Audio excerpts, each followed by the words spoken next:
Beaucoup d'entreprises dépensent trop pour leur bonus. Découvrez dans cette vidéo quelle rémunération variable maximise le net pour le collaborateur tout en optimisant le coût pour l'employeur.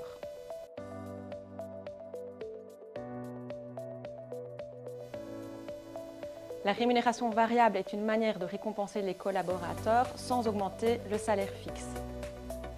Elle permet aux entreprises de rester flexibles et d'éviter les coûts salariaux fixes lors des moins bonnes années.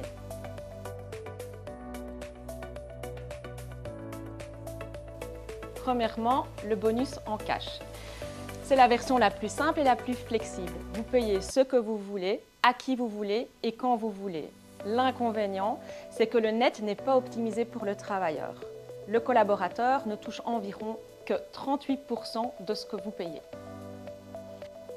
Le bonus sous forme de warrant permet aux collaborateurs d'acheter des actions dans une période déterminée et à un prix fixé à l'avance.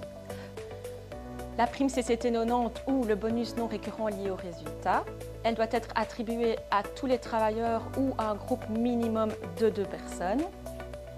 Elle doit être liée à des objectifs concrets que le travailleur doit atteindre pour pouvoir bénéficier de la prime.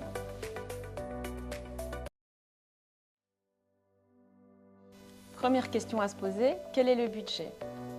Analysez d'abord les possibilités financières de l'entreprise en fonction des résultats. Déterminez ce que l'employeur peut offrir indépendamment de toute optimisation et ajustez le budget en fonction de l'objectif que le client souhaite atteindre. À qui le client souhaite verser le bonus? À des travailleurs individuels ou à un groupe de personnes? L'employeur souhaite-t-il verser la prime en fonction de résultats à atteindre et en fonction des objectifs? Quand le client souhaite-t-il verser la prime? Ponctuellement ou périodiquement? Quel délai l'employeur souhaite-t-il verser ce bonus? La prime salariale CCT 90 ou les warrants nécessitent une procédure au préalable, ce qui n'est pas le cas pour la prime bénéficiaire ou la prime payée en cash. Comment conseiller au mieux vos clients en tant que comptable?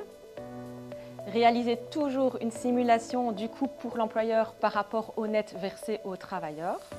Combinez ensuite ce calcul à la checklist des 4 questions que nous avons vues juste avant. De cette manière, vous offrez un conseil éclairé aux clients, vous optimisez les coûts fiscaux et vous valorisez les collaborateurs sans dépenses inutiles pour votre client.